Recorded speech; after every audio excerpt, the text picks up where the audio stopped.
You're listening to the Roundup Podcast, a podcast on reaching the college campus, developing leaders, and sending out kingdom multipliers. This podcast is created by the Southern Baptists of Texas Convention and provided through cooperative program giving. Drew, how's it going, man? It's going great. Glad to be here. Yeah, hey, thanks for inviting us to Highland Baptist Church here in Waco. And so glad to have you all. This mighty metropolis here in Texas. It's growing. They call it the Jerusalem on the Brazos, but I don't know if that's real. But where does that come from? I don't know. It's some kind of a weird phrase, but yeah, so it's a great place. Man. Well, hey, man, thanks for having us here today. And man, really just wanted to talk about this transition with the SBDC Collegiate, the Roundup Network. Been leading this for the past 9 years, and now, as we're kind of going into this new year, you're going to be kind of taking the lead on that. But before we jump into this, I just would love for you to kind of riff and tell us a little bit about, man, who you are, man, what God's been doing in your life, and we'll kind of get into more of the details of that later, but would love to know just like, who is Drew Humphrey? Help folks know that. Absolutely. Well, I grew up in Texas my whole life, and my dad is a pastor and always has been various churches in the state. And so grew up very close to church. I gave my life to the Lord at 9 years old at a revival, actually on Halloween. So Halloween was a little bit redeemed for me in a sense. Every year I always remember I was saved on Halloween at a revival led by John Randalls, if anybody knows that name from Texas. Yeah, legend. So, yeah, he is. And so that was, started my faith journey. I started to really, my entry into ministry was music. And, they won't let a 14-year-old preach, but they'll let a 14-year-old lead worship. Absolutely. And so that gave me a lot of leadership opportunity early on, primarily at First Baptist Church, Allen, Texas. That's mostly where I grew up in North Dallas. Gotcha. And so really learned a lot about leadership, leading my peers, leading in worship. And then through that, the Lord called me into vocational ministry around the time I was a senior in high school. And that led me to Waco to basically study the Bible. They have a biblical studies degree here at Baylor. And that led me to Highland. I actually found Highland about 3 weeks into my time here as a freshman, and they needed a worship leader. I could lead worship, and so I basically just stepped in. This is before our current pastor, kind of before this current era, so we were in a transition. Actually, my whole 4 years of college was pastoral transition, kind of leadership chaos, but it was a great opportunity for me to learn the hard part of church and the hard part of ministry. Yeah. And so as a college student, I was serving in worship ministry, youth ministry, and I was really just learning about ministry in a hard time. When I graduated was when our lead pastor came, John Durham. He's been here for 11 years, 12 years now. And so that was when I basically shifted into a more settled place here at Highland. I kind of moved into a full-time role, continued in some various roles, but about 10 years ago was when I became the college pastor here at Highland, and I've been leading the college ministry since then. I met my wife along the way, Holly. She's a labor and delivery nurse here in Waco, and most importantly, we have 4 kids, all 6 years and younger. So we did the foster and adoption thing. Mm-hmm. So our 3 oldest are foster adopted, and then our youngest is a biological son. Mm-hmm. And so, the ages make no sense. They're all jammed together really close between 6 and 3 years old, and so we love our kiddos and our community here. And then, just been learning a lot about ministry, college ministry, discipleship ministry. Recently, been really growing a lot in prayer ministry. I think that's really marked us a lot. I'm sure I'll talk more about that later. Yeah. And so that's kind of who Drew is and my family in Highland and how I got connected here. That's awesome, man. Well, I remember, I think it was, it was probably 3 or 4 years ago. I'm talking to Justin Smith. Yes. He's former college pastor here at Columbus Avenue in Waco. And he's telling me, he's like, you got to talk to Drew. And Justin actually claims, I think Justin claims that you're the best college pastor in Waco. He may have said Texas, so I'll give you that credit. He was a close friend, but I love doing ministry with Justin. Yeah. So he's telling me, he's like, man, you got to get to know Drew. And so our paths really hadn't crossed at that point. And then we met at North American Mission Board, the Collegiate Multipliers, national thing a couple of years ago, and then, invited you into Roundup, into Commons, and man, just really, I think one of the things as I've grown to know you over the last couple of years is, man, God's obviously using you in a powerful way among college students here in Waco, but not just. And I think that you can see that over the last couple of years, like your influence has really blossomed beyond Waco, but is helping other ministers. And so I've been really thankful for you because I think when I look at the way we've built Roundup Commons, this whole Collegiate Roundup Network. Right. We always wanted to get people involved that were going to be like kingdom-minded collaborators and really, love Jesus, people of high integrity and love Jesus. And so you kind of checked all those boxes and have already begun to really be a resource. And so for me, and again, we'll get into more of this as we kind of go along here, but for me, it was really kind of a no-brainer of like, as things were transitioning for me to say, hey, who's going to lead this thing into the future? In some ways, the things that you'll be doing in this role, you were kind of have already started doing. And so anyways, it was kind of a no-brainer. But, man, Drew, just glad to have you on board. And really what we want to do through this, man, is we just want to tell the story about, in this transition, we've been building the network for, this has actually been going on for longer than 9 years. There's been a couple of the folks that I'll share about here in a little bit.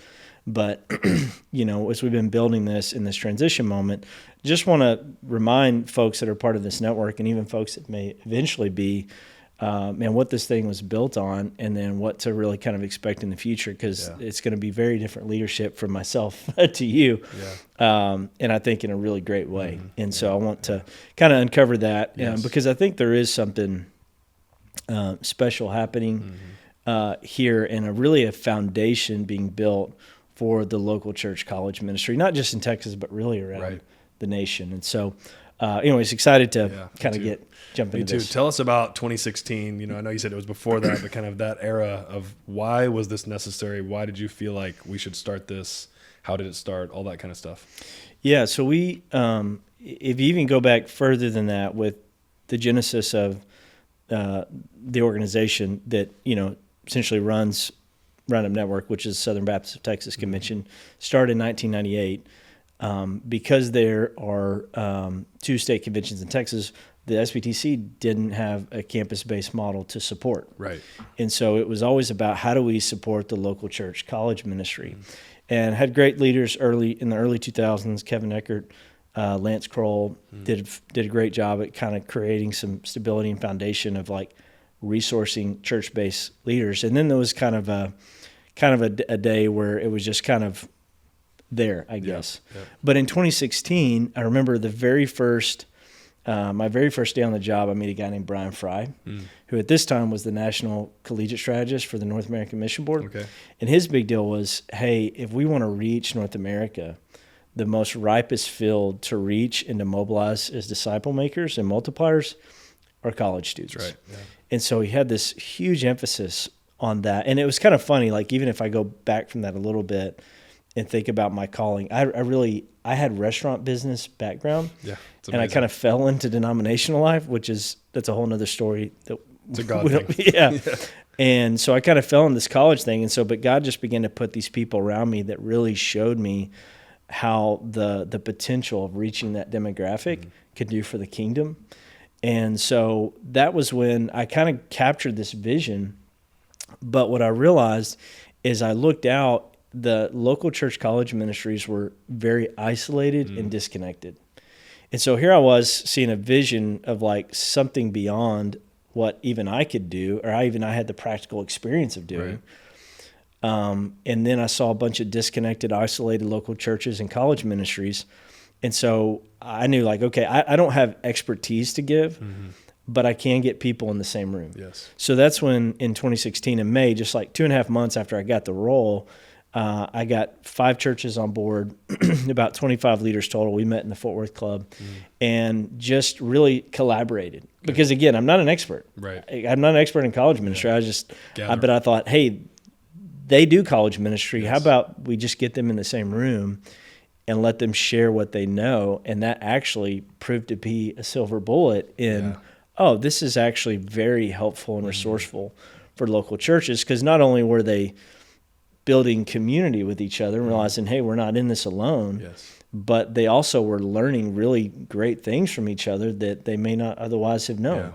And so that's why I always say I think the silver bullet is not necessarily in a book, but it's the college pastor across the street or across town that you can learn from. So that's kind of how we got started in 2016. And that was like a real epiphany for me, because it was like, if I can just keep networking the state, getting the people in the room, I think this thing could grow and we could see more college students come to faith in Jesus, but also be made in disciples and multiplied and send out into strategic kingdom places to make a difference. So that was kind of the genesis. Was there a moment where you noticed it was really taking off? Maybe not at the beginning, but a few years in or something. Is there a story there? Yeah, like if you look, like even if you look at, I always kind of look at some of our big gatherings, and that's kind of a key indicator to see like, okay, how are we growing? And it's always for me more about how many churches are we kind of bringing together, and we just saw that consistent growth year after year, and it really was, it grew from, probably that first year we gathered 5 churches to now we'll gather probably.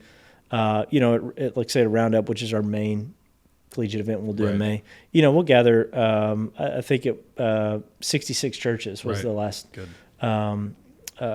Was the biggest one we had. Yeah. And so it's like we're kind of, and so that shows me that okay, there's really something coming here. But I think one of the things, Drew, that was really key for me was that, like as we were creating space purely for the local church college ministry. Like that was like, it was almost like a breath of fresh air because there's not many things that are just specifically for local church college ministry. You can go get some things on the internet.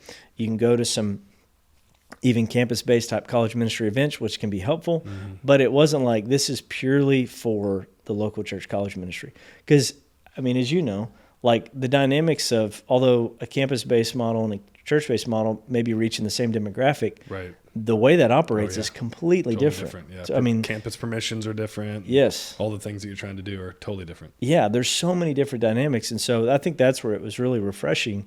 And that's when the momentum started to build. And I think even as I look back to now to see that I think this year, I think we'll have like 4 leaders who have been college pastors who have now started and planted churches in college towns who've been a part of this. That for me was been such a, like, that's been awesome because it showed me like we weren't just trying to get students. We weren't just preaching and casting visions of just trying to get students through 4 or 5 years of college. Right. This is like a lifestyle thing. Like we realize we're not reaching students at the expense of others. But we realize this is a very strategic demographic, and if you change their life during this period, it will change their whole life. Absolutely, it's a trajectory thing. It is. Yeah. It's a trajectory thing. So when I see like guys like, Mitchell Johnson, Chris Cummings, Justin Smith, Zach Cunningham, Chris Millard, these guys that are going out and planting churches to do is like, man, like. Okay, that's I feels like, and I'm not taking credit for. I don't take credit for that. That was the dream when it started. But it was a dream of like that would happen, and so, and there's obviously other environments that those guys have been in that have helped with that. But it's like, hey, that's what we love to see. It's because I believe that those are all godly men. Yes, they're going to reach students. They're going to make disciples, and I hope those churches, 100 years from now, they still exist and have planted more churches. Yeah. So it's exciting to me to think, hey, what's that going to look like in 50 years? So, Yep. What do you think is your favorite kind of story, testimony, however you want to label it, over the last 9 years from this Roundup Network? I think it's those guys. Yeah. And there's so many more. I mean, I think about, even as so I'll say this, it's those guys. It's like, man, to see that, we wanted to plant churches to reach college students, with strengthen churches and plant churches. Yes. We've done that both. Yep. I think we've been able to resource hundreds of churches, thousands of leaders, plant those churches, and to see that, man, there can be long-term kingdom fruit from this. Like for me, that's huge testimony. But even this too, like I think about a guy like John James in Nacogdoches. Guy's just faithfully there with his wife and Melina, and they're just doing a great job. But like even Chris Millard, who's now playing in San Marcos, but like they're sending mission trips. They're sending students over there to help with the church plant. Great. There, and there's just so much like cross-pollination happening. And I think that for me is like the sweetest thing I look back on, is to see like people cross, even like you telling me like, hey, there's these 5 churches I'm going to do stuff with, and it's through connections that you've made through it. It's like, that's amazing, man. Like that kingdom collaboration. Yes. I think that for me just feels like, it almost feels like a proud dad moment a little bit. You're like, this is amazing. Like, You're people not are that doing old. stuff Like- together, you know? Yeah. Like, it's great. like, I'm not, and it's weird to say proud dad moment, but it's like, you're just like watching It things is. happen. And it's like, this is really amazing. Like, this is kingdom collaboration. Yes. God making a difference. So, well, Drew, I want to transition to you. That's a little bit about where we've been, but like, Yes. when you first kind of dipped your toe into, what we're doing through Roundup Network, kind of what drew you into that? What was kind of that appeal to you? Yeah. I remember first kind of seeing your face during COVID, funny enough, on the back porch during lockdown, and you were doing an Instagram live with somebody. Yeah. I mean, I'm sure you were doing that like every other day, like everybody was, but your stories would just constantly be Instagram lives. Everybody's were, during that time, just trying to keep going. And so I was like, man, I don't know what this, SBTC thing is. Yeah. Roundup, had no idea, didn't know you. And so, but just kind of started to trace the threads of equipping, right? There'd be videos or blogs or whatever else. And then, like you said, we met in Atlanta at the coaching network through NAM, and then connected here in Waco as you would drive through. Sometimes we grab a couple meals together, things like that. And then really in Roundup, a couple of years ago, Roundup was my first time to go, and brought kind of my two key leaders with me as well, team members, and was so encouraged by a lot of, there was, whether it was the main stage or the breakouts, those kind of things. But we had a couple of just transformative pivot moments with the tear sheet experience. I don't know what the official term is. I just call it, tear sheet ministry basically. But, a couple of those things over the course of those 2 days where, a new vision was downloaded from the Lord on that tear sheet, and the Lord showed us we need to cut some things, we need to add some things, we need to multiply some things. And, it was really helpful and healthy. God was already doing that. We couldn't really quantify it so easily until we got there, and the Lord really united that. And then that was an accelerant for us because God was already doing things were happening in our ministry, but Roundup really did help us to, streamline it. The stream kind of got narrower and it got faster because of that, and so, and then of course got dialed in with all sorts of different, as you mentioned, connecting with people even in Louisiana or, across the state, way far away, people in very different churches, very different experiences, but became friends, helped each other, prayed for each other, and then stayed connected through various roundups or commons or events or things like that. I'm so thankful that you did lean in on that. 'Cause it feels like, especially over the last couple of years, like, man, the Lord's really just kind of dialed you in on some specific things that, again, we're going to get into probably more here in just a minute. But I want you to talk about now, because I think this is a kind of a key difference between probably you and I. Again, I was a pit master that came in to lead college ministry. Yes. And you're this practitioner who's been now a college pastor for 9 years. That's right, yeah. Right? And so I want you to take us through just like your journey as a college, because like, by the way, like I think college ministers, like they age in dog years. So like if you've been doing this for 9 years, it's equates to like, I don't know, Jesse, are you good at math? Who's good at math over there? What's 9 times 7? Yeah. We'll leave it. Yeah. I'm not a math guy. I do ministry.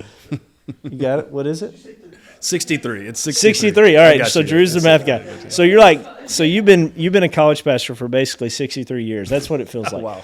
Because I really feel like probably the average tenure of a college minister is, maybe 2 years. Yeah, probably so. And so you're easily probably one of the most veteran guys here in the state. So anyways, all that said, take us through like just your journey as a college pastor and how, like, as you've grown in this over the past 9 years, your view of discipleship and leading college ministry, like what that's morphed into. So, well, I was always called, like I mentioned, to music ministry, and then when I got to Highland, they paid me to do youth ministry, as a college student, and that was every summer, so I'd literally never left once I got here, and so when I became the college pastor about 9 years ago or so, I had been essentially the keyboardist, of the church. I would do a little video things here or there. I might have previously done some youth ministry.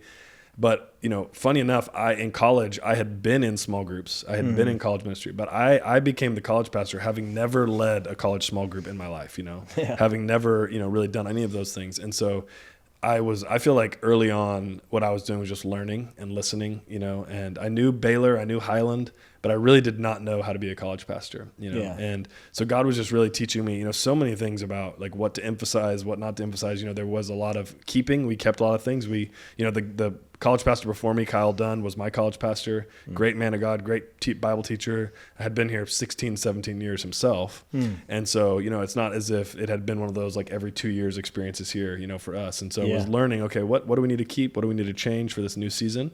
And also I needed to learn how to lead. I needed to learn how to preach. I needed to learn how to, do all of the discipleship, multiplication stuff. And okay, well, how do we do mission trips? And it was a long time before I learned the important stuff of prayer and evangelism and what should have been the core beginning. It took me a little bit of time.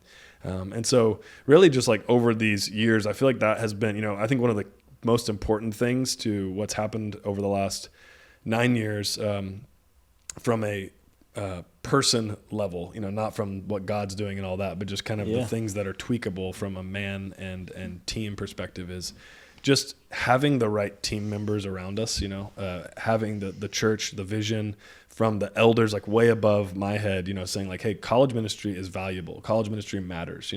We're going to invest into this. We're going to give space to this, whether that's an announcement or that's budget, or that's, an office or, kind of facility usage or whatever else. That has always existed at Highland, and I can tell that story more, soon, but it's certainly been something that I feel like over the last 10 or 15 years, there's been even more of an emphasis of like, hey, college students are members right now. Yeah. They're not some kind of little holding tank on the side where you have like a side service for them. Yeah. We need them serving in our church. We need them leading in our church. We need them in our prayer meetings. We need them in our worship gatherings, and therefore we're going to include them and consider them. So from that team perspective, obviously staff team, that was important. But then it was also like, formulating our college staff team, and getting the right people surrounding me. What am I bad at? What am I good at? Who can I surround myself with that's good at the things I'm bad at, and that just took some time. But God really, was gracious and filled the gaps, obviously, in those years where it wasn't right, and then really the biggest kind of transformative thing that happened in my life was about 3 years ago. I essentially had like a personal prayer revolution, just a conviction that I was operating from a place of my own strength in ministry, especially in my 20s. And as I turned into the 30s of my decade, it just became this sort of, deep conviction, almost a vow of like, I want prayer to be what marks me, not my own strength, my own capacity, my own creative ability or innovation, but prayer to be what marks me, and depending on the Lord in that. And that was when everything around here, college ministry wise, just started to explode, expand, multiply, and not just in numerics, but the depth. It was more of the depth that just got crazy deep. And then, we didn't change our pastor. We didn't change our, I didn't change my clothes. I didn't change our way that we do ministry. Yeah. The only thing we changed was we're going to focus on prayer at every level, individually, staff, to the college student and to the campus. And once that pivot happened, everything started to go deeper and wider, and God started to bless it in a really special way. And so, how did you, as you're running a ministry, it can feel like you're running a machine, and you're just trying to do these things, to run the program, to do it. You kind of get it, and you kind of have this moment where there's like a, not a crisis of belief, but just like a kind of an epiphany of like, hey, I think I need to dive deeper into prayer. Take us through like, what were those shifts like when you started doing that and you guys started leading at those different levels in prayer? What were the changes? Like, how did that look, that whole transition, and what began to happen? Right. There were some of those things starting to happen in our church. Like, it's not, we went from 0 to, 100, but I would say it always is going to start in the heart of the leader, first. And, there's a great quote that says, praying pulpits beget praying pews. And I think you could sub out any word, evangelistic pulpits beget evangelistic pews or whatever. But in the sense of prayer, it has to start. It had to start in the heart of the leader, so that it would trickle down into the team, into the student leaders, into the students, into the, even the gatherings and all those kind of things. And so, but I think how the lead up to it was almost a sense of like, if you think about like an airplane or a spaceship, like the dashboard, all those dials, like if you think about that, your heart as a ministry leader. And, sometimes it's functioning right. Everything's, stabilized. And then all of a sudden a little alarm starts going off. It's like, hey, something's wrong. Alert, alert. You're not totally crashing yet, but you need to make some changes or you are going to crash. Yeah.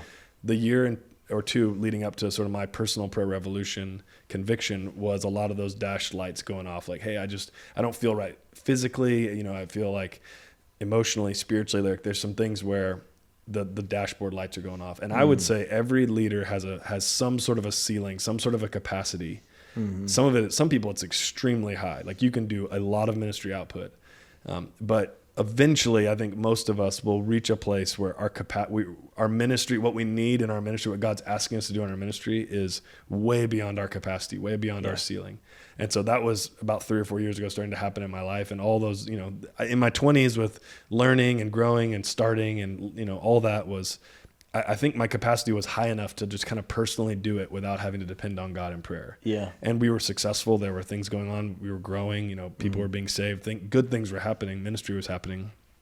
But we came to a point where God was like, that's been enough. Like, if you're going to do this right, if you're going to keep doing this at all, it has to be depending on me, And honestly, I remember in my 20s having these moments where I don't know if it's the voice of the Lord or just a sensing from the Lord, where multiple times where I've almost felt ashamed to hear this phrase come into my mind that was, Drew, you're already doing great things in ministry without depending on prayer, without really depending on me in the secret place. How much more could I do, meaning God, how much more could I do if you would just give me that space, if you would just emphasize and centralize the secret place of prayer. And I didn't understand the power of that, but I felt the convicting word like that. Yeah. And once that pivot shifted a few years ago, it became true. It was, it must have been the Lord who was putting that in my brain, because it was just like, as we've just been doing less, less and less and less, but doing more and more prayer, centralizing that in secret ways individually and in corporate ways with the whole congregation. And then it is so true. God's like, because you've given me this, like there's just so much more that I want to do. Your capacity is so much higher, immeasurably more, as Ephesians 3 would say, than you could ever ask, think, imagine.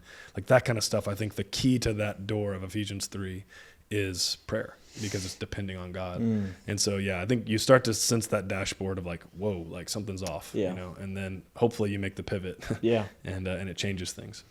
Drew, do you think there is, we are millennials. Yes. And we grew up in like hype Christianity. Yes. We wanted to make Christianity fun and cool again, kind of thing. And so it was really about, at least that's the way that I kind of interpreted that. And now, you're mainly ministering to a Generation Z Alpha coming here shortly. Absolutely.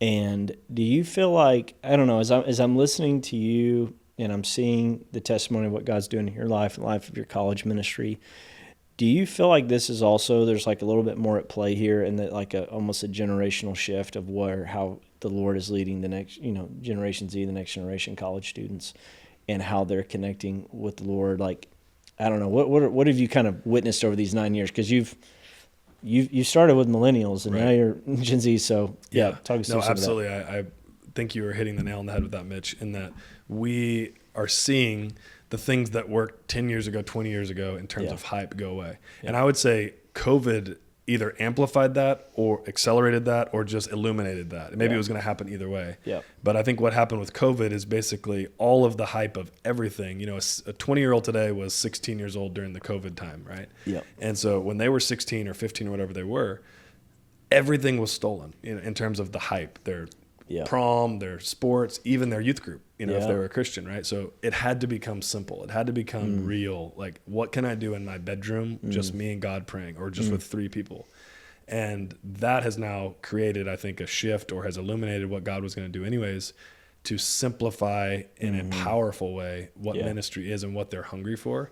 For us, we have a monthly gathering. We have weekly small groups. We have a monthly gathering for our college. At that monthly gathering, we would reach, most weeks back about 3 years ago, like 2 years ago, we would reach 400 or 500 students. And that's awesome. I'm so thankful that was happening. And but it would be through, okay, yes, we're doing Bible and word and all that. And, we're going to do some worship. There's going to be an after party. It's like, there's going to be, a great treat and a great beverage and all that. Yeah. And so sometimes we were spending thousands of dollars. Sometimes we even did like, bounce houses and petting zoos, and all that kind of went all out. And it was amazing. It was what God was asking us to do, I think, at that time. But as that shift has happened, this semester, we basically cut all of that. We don't have we have spent almost $0 over the course of this semester on that event. No more petting zoos, huh? No more petting zoos. No more, $700 coffee, thing or whatever else, And we've seen double or sometimes even triple the attendance, because I really believe that this Gen Alpha, this moment, people are just hungry for God. That, they'll tolerate and be fine with the sauce on the side and kind of the extra stuff. Yeah. But I think they get enough of that at campus. They're not asking us for that. They're not really even hungry for that. Yeah. But what they can't find is that deep place of just simple, authentic worship. I mean, truly, it's like we're doing less even with our lights, with our sound, with our teams. It's less produced. It's less put together, but it's deeper, and there are more of them coming, and they're hungrier for God in that way. And that's not just true at Highland. Like, I'm hearing people from all over the state say like, "Hey, yeah, we're doing that too, and we're seeing that too," and across the nation. Even in England and connections that I have across over there, it's like, there's just something in this generation that's simplified and just they want authentic more than hype. And I'm thankful for that. It's a lot easier to minister in that setting if we don't try to buck against that. I know. As I just kind of look back, even from the 90s into early 2000s, and now we're at 2024. It's like almost, I feel like as millennials, we at the tail end of our generation, it was like Christianity was trying to keep up with culture.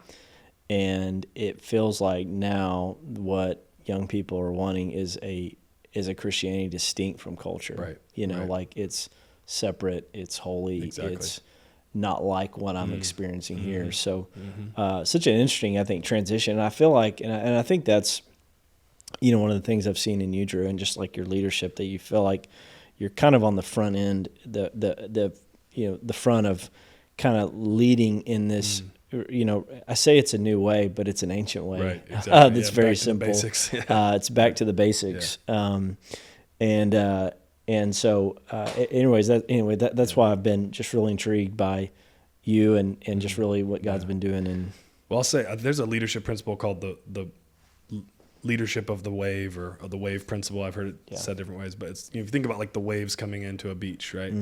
If I'm on a paddleboard or if I'm on a surfboard, right? It's like I see the wave, I have to start doing a little work, but then once I actually catch that wave, I do nothing, right? And I think ministry is a lot like that, where as ministers, we do have to be aware and see a wave coming, right? You have to be able to, and then you have to do a little work to kind of get that going. And that's what I would describe 2 or 3 years ago we were doing. It was work. We would have a prayer meeting and 2 people would show up. Sometimes 0, but there was a sense of, we got to paddle into this wave because we sense something's coming. And then now it's like, I mean, we don't have to try. We're on the wave, and I mean, it takes work. I'm not saying it's 0 work, but it's so much easier. But that sense of that wave principle, I think, is so important to just kind of, again, and that's why the individual heart of the leader has to be a prayer warrior, has to be dedicated to prayer, because they have to be listening. To see the wave, it takes prayer and listening and word and time in the secret place for God to give you that awareness to hear his voice. And so, I think we've seen that happening at Highland, and I'm just trying to keep my ear to the ground to, watch the next wave and see what God's asking us to do. Yeah. Going back just a little bit here, as I think about what God's doing in your life, the life of Highland and college ministry and in my life, I think over probably the last year, maybe year and a half, I'd kind of sensed that I enjoyed doing, and honestly, I felt like I could lead that Roundup Network for the rest of my life. Right. I loved it. It was fun. It's hard work, but it's fun work. I love the people I get to do it with, college pastors like yourself, like my man Jesse over here, Jen, not leaving you out. Like it's just fun. Like these are people I enjoy being around, and we get to do ministry together in a kind of a different way for me. But I did sense like that, sometimes it's funny, like how the Lord will kind of slow drip, like change is coming in your heart, but it's like veiled, and you're like, I don't really know what to do with this. And it just really felt that way. And it also felt like as I was working, I don't know, there's just this sense of like, I think my time doing this is coming to an end, but there's not a ton of clarity. It's just almost like the Lord was, preparing my heart. Absolutely. And so, and what's kind of interesting is when I get to this point where, the leadership at the SBTC comes to me and asks me about taking on a job at our senior level. Yep. It was, then it was like, okay, well this kind of makes sense, because I felt like for a while the Lord, and actually at first I was like, no, I'm not going to do that. But like the more that, I was talking to mentors and talking to my wife, and they were just like, hey, you're you don't need to ignore this. Right. You don't write this off immediately. You need to think, consider, pray on that. And because now, so the role that I'm transitioning into is I'm overseeing communications and people networks, which Roundup Network's one of them. So there's still a connection there, but but it was just kind of a weird moment for me, because there's this thing that we've kind of been building for 9 years. It's almost become like a child. Yep. But knowing that this thing is not about me, it's not about any of us. It's really about, hey, what are we doing to resource local churches to help them reach, develop, and send college students? Absolutely. And so anyways, as I was kind of like wading through that, I was also like really a little bit alarmed at first, because I was like, I don't know, where do we go with this? Like, who do we hand this thing off to? Because I was thinking, most of our major, significant influencers in it, they're planting churches, or they've gone on. And so it was like sitting there kind of wondering. And at the time, though we knew each other, your church wasn't affiliated with the organization. And so there was just a number of things, but it was so really cool. And I want to tap into this. Absolutely, yeah. But, I thought to myself in the back of my mind, I remember thinking like, man, I'd love for Drew to do this. But there's so many hoops to jump through, because this is a big role. You're a college pastor of essentially a mega church. You got 2,000 college students that are coming, 1,000 in small groups. Right. And there's a number of other things. Of course. You've also got 4 kids. You got enough to do. And so, but there's all kinds of those things. But I kept thinking like, man, I really think Drew might be that to bring that next phase into what we're doing. Roundup 2.0 is what I called it. And so I remember that first call with you. Man, you were just, obviously the Lord was doing things in your life. Yes, yeah. Because you had kind of he had prepared you for that call. Yep. But tell me a little bit, like, that was kind of what was going on in my heart as I was cinching the transition. I love what I was doing, but it really felt like this is bigger than me. It's not about me. And so I want to make sure that as it goes into the future, it goes into the right hands and it's led well. Because I'd love, for Roundup Network to be a thing 50 years from now. Yeah, absolutely. And so tell us about like what's stirring in you during this time. Oh, well, it was, going back many months when you first called me that day, you basically just texted me and said, hey, can we hop on a call? I had no idea that you were, leaving the job. I knew you had a new job, but I knew that the goal was to kind of try to do both or figure it out. So I was like, okay, cool. Just hop on a call and see what's up with Mitch. When that call happened, it was a Wednesday. I want to tell just a brief story about what happened 3 days before and then what happened just a few hours later. 3 days before that call, again, totally no idea what was going on. I was leading worship on the Sunday, and I walked off the stage, when the gathering was over, and a gentleman in our church who I actually had never met before, he just walks up to me and said, hey, I'm not even sure if he knew I was in college ministry. It's kind of one of those things where like, I have no idea. He might have, but he just said, when you were singing, this was his phrase, he said, I felt the light of the Lord kind of shine on your face. And I heard from him that you were going to help other college campuses grow in ministry, grow in revival, and spread across the state and region. And of course, that's a cool thing to hear, but I had no threads to run it in at that point. I was just like, great, I'm busy, it'd be nice in maybe a couple decades. I'm very settled here at Highland, had zero interest in changing my job, and love college ministry, love Highland, love Waco. And so just kind of filed it away. Well, it only took 3 days to then get this phone call from you. That was essentially this very opportunity, the lane, the sort of, ruts to get in to end that word from the Lord. And so, of course, that didn't mean it was 100% going to happen, but that definitely gave me a head start on, okay, maybe God is in this and I need to give some space to this, to pray, to think about it. So we had to go through those hoops, talking to obviously my wife and the church and really spend some time in prayer with the Lord. But that same day you called me, I was in this parking lot, about to walk into our very first college night of the whole year, so it's the big kickoff, so many guests, the biggest, attendance we'll have the whole year. And I'm going to preach a sermon out of 1 Samuel where Saul is being approached by Samuel. And, Saul is just at the end of his life, the whole king thing has gone really bad. He's like an arrogant, horrible leader at this point. And it didn't start that way. It started good. It ended bad. And Samuel's approaching him at the end of his life. And he says to him, Saul, when you were little in your own eyes, you had God's anointing on you, and you had God's leadership established in your life. and that phrase, little in your own eyes. So the whole sermon was just about spiritual narcissism and like staying small in your own eyes. God will do big things through you if you stay small through your own eyes. And so like, I'm literally in the parking lot, like hanging up the phone with you, hearing about this opportunity to go in and preach that sermon. Right. And so God just really marked me in that season of just, this is a big opportunity, but you need to remain little in your own eyes. That's where the anointing is. That's where God blesses and establishes leaders, and that's what's been happening over the last, 10, 15 years of my life, is just really saying, hey, I'm not looking for the next thing. It's just as the Lord wants to, bring it into our view, we will pray about that. And so my favorite part about this is that I get to remain doing ministry here and I get to remain doing college ministry. It's just that my college ministry fences have gotten way wider. Instead of like this property or this city or this campus, I get to be a part of helping serve, connect, support, equip, whatever it is, many other campuses, many other ministers. And it's still college ministry. It's still Highland. It's still in the game as it is, right? And so I think that 2.0 part is really important, that I'm still doing it, and I've been doing it, and that's unique. But I do sense God's permission. There were so many hoops from that phone call to this podcast, and God honestly easily jumped through all of them. It's just confirmation, right? Really that, and even that word from that gentleman 3 days prior. It's just the Lord has been so clear, and so if He's calling me to it and calling us to it, then I'm confident He's gonna kind of figure out how to do it, know? And so I'm very excited about that because He's been so obvious and so clear with us, Yeah, he certainly has. And for those of you that are kind of catching up on like what is the Roundup Network, it's collegiate, I hear all these different names kind of thrown around. So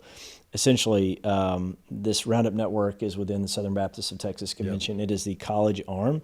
And what we've done is we've created a community of leaders, and then we resource those community of leaders and with events, gatherings, resources. And so what Drew's kind of stepping into is he's stepping into leading that network of leaders, which, we probably have touch points with several hundred churches a year, several hundred leaders a year. And so Drew will oversee that, and I will take a step out of that. Part of like what my job now is I'll be in more of administrative capacity where I'm helping is we have the Roundup Network. Our organization is going to create several other networks that I'll help oversee and provide help structure to Roundup being one of them. So I'll still kind of have a little involvement, but Drew's going to be really creating vision, implementing vision, and I'll help make sure he's got the support and the money to do it. But I just want to provide some clarity on that. And so, Drew, tell me about like you thinking about this, you stepping into this role. Yes. What excites you the most about doing this? I think just being helpful, being a servant to churches. One thing I love about Baptists is that it's a bottom-up, ministry model. No one's forced to take my call. No one's forced to come to Roundup. No one's going to get a demerit if they don't come. It's just the people that are trying to learn and grow, and maybe they're struggling or maybe they're succeeding, and it's just like, I want a little help, And so I think my favorite thing that I get to do in college ministry here locally as a college pastor, but then now across the region as a college mobilizer, is to really prepare people for movement. That's what the word mobilizer means. It means to prepare people for movement. And so it's not my job as an authority, but it's my job actually as a servant. To just say, hey, if you need help, it may not be for me. It might be me connecting you to somebody who knows what they're talking about. I might just be the middleman. I might just be the reason why you came to this conference because we connected and now you got connected to all these other things. But just being a servant in the kingdom to help, because every campus is so different from the other one. And every church is so different from those same churches around that different campus even.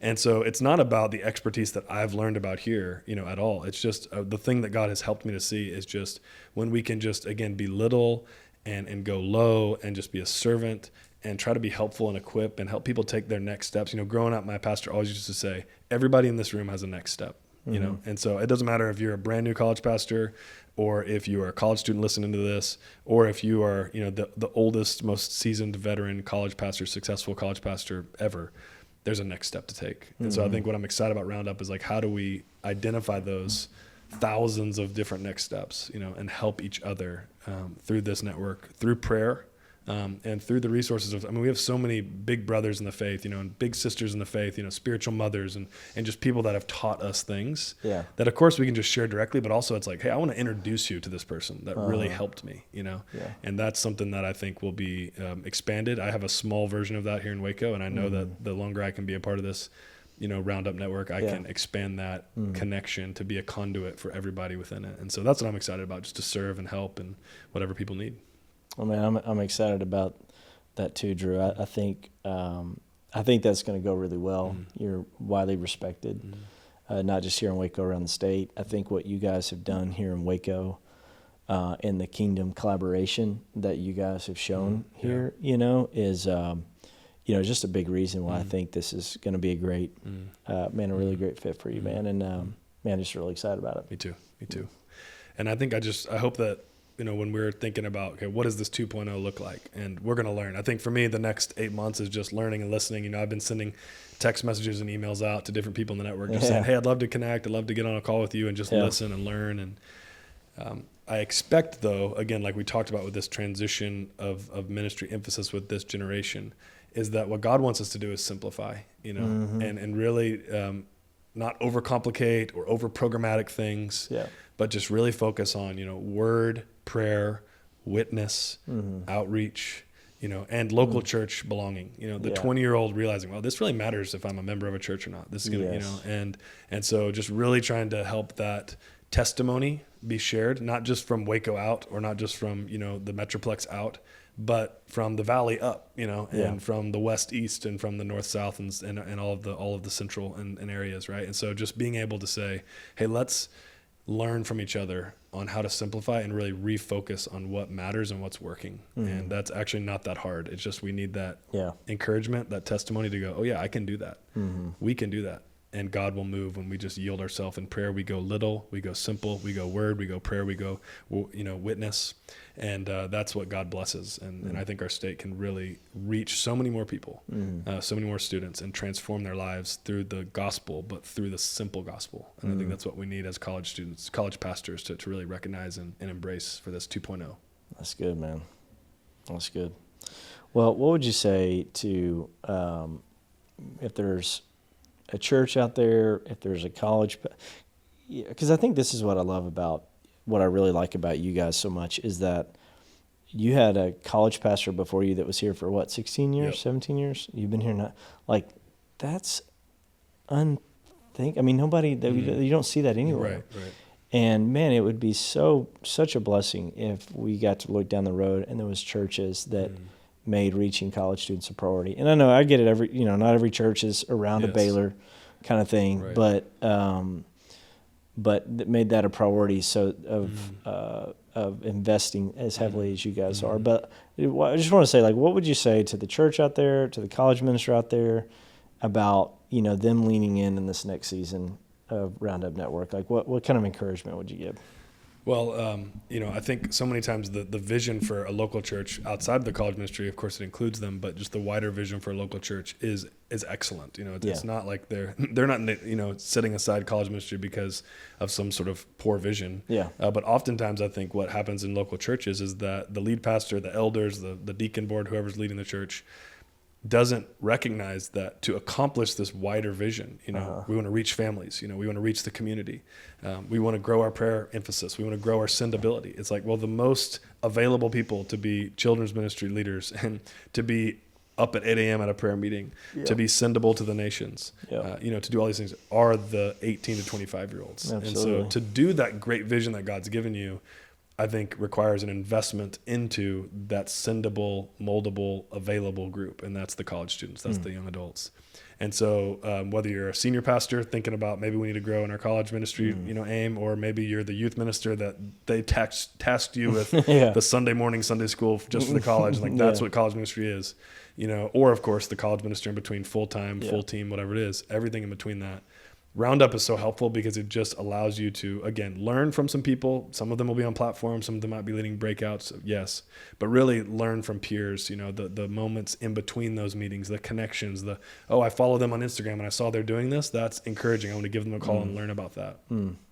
we don't realize how helpful it is just to network together, to pray together, to learn together. Yeah. And again, that goes for the senior pastor who's just trying to figure out how to make that happen in their church with somebody else's leadership, or the growth point of a volunteer, or of a youth pastor that's been tasked with it on the side. And so I'd really encourage people to just jump into Roundup, because it allows you to just bump shoulders with so many people who are doing it so many different ways. There's not one way to do it. Yeah. But there is, I think, a really healthy place that you have helped to build in this Roundup 1.0 kind of network that's established. It's ready. I could not have said yes to this if you didn't have already had this great network with these conferences twice a year, and the churches that are involved, everything from the emails to the podcast, the resource ability, all of that is such a strong infrastructure and of the Lord that comes from your gifting as a builder, as a connector, that then allows this 2.0 version to just take off on. I don't have the capacity or time to build that, but now it's there. And the best part is that's how I got in. I mean, I jumped in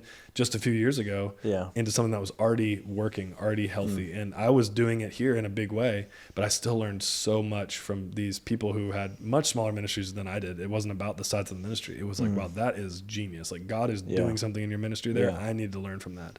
I need to cut this. I need to add that. I need to multiply this. Wouldn't have happened if I didn't just show up to a Roundup, if I didn't start, poking around on the resources that you have provided us. And so I would just encourage anybody to start poking around, start signing up, and see what God does. Man, that's good, Drew. Well, what would you say to folks that have kind of already been kind of hanging around in this environment, as kind of leaning in here in the future? I don't know, what could you just give us like a little, I know you're just getting started, but maybe some vision casting on why they need to keep leaning in, increase involvement, into what we're doing. Yeah. I sense that more and more churches are getting it about college ministry. The college minister listening to this probably has been getting it for 10 months, 10 years, whatever it is. But I'm hopeful that, we're seeing more and more churches, and I'm hopeful because I'm experiencing it, that, the church that used to have a part-time college pastor is now a full-time college pastor, or didn't pay they had no budget towards the college ministry, now has one, and they're seeing it like youth ministry. They're seeing it like adult ministry, anything like that. And so I think that is critical. It's also, we are in an extremely, we're blessed through the things like the North American Mission Board, through, of course, our state denomination, as well as the International Mission Board, to be a part of this group that has very sendable systems, And so I think we should lean in, because I don't think we've ever had easier ways to take a 21, 22-year-old accountant who's just planning to go to Dallas to be an accountant. To get that accountant to go to Toronto instead, to be an accountant there, or to Boston, or to Salt Lake City, or to Europe, whatever it is. And that is, we have it easier than most other ministries because of these networks that we're a part of. And so I think we're really doing a disservice to the kingdom of God if we don't lean into that and leverage that, emphasize that. And so, again, whether that's your lead pastor, having a big initiative for those things, sending college students, or it's your college ministry that just says, hey, we're going to start trying to have a slow trickle, that grows. The system, the infrastructure is working really well. And we need to now, as college ministries and as a state, where there are probably the most Christian college students are in this state, in America, is my guess. We have a responsibility, and I would say we have a stewardship to say, well, if we neglect this, then the place where the most sendable Christians are in college is just neglecting the most important responsibility, the Great Commission, to go out and to do this thing. And so we've got to lean in. And if we've been leaning in a little bit, let's lean in again. I'm leaning in more. We're putting that in front of our students this next week in a fresh and new way, because I sense that moment is important to send, and students want to go. And so let's do that together. Let's lean in together. Drew, you got me fired up, man. I feel like I'm about to be the pastor that preaches the sermon after the guy preaches. But you're right. I mean, I feel like we're doubling down on our relationship with IMB, with North American Mission Board, through Jensen. There's a ton of opportunity. There's a ton of infrastructure that's there. It's like just binding together to do it. Yes. To whether it's whatever level you get on, whether it's coming to a networking lunch, showing up to Roundup, rubbing shoulders, learning with other people, or it's mobilizing your students through summer projects or overseas. There's tons of opportunity coming, and I'm really excited, and I think you're the guy for the role. And Drew, just super pumped, man, and I appreciate you taking the time for us to just kind of lay out and explain just the story of Roundup Network, my role in it, your role in it, and I just want to encourage everybody. Like, this is going to be, I really think this is going to be a great future. I really think that God's going to really do tremendous things through this as we're raising up the next generation of disciple makers. Me too. Here in Texas, but not just in Texas, but across the world. And Drew, I'm excited you're going to be leading. I'm thankful, humbled, excited, prayerful, and just ready. It's going to be a great 2025 and 2.0. It'll be good. Yeah.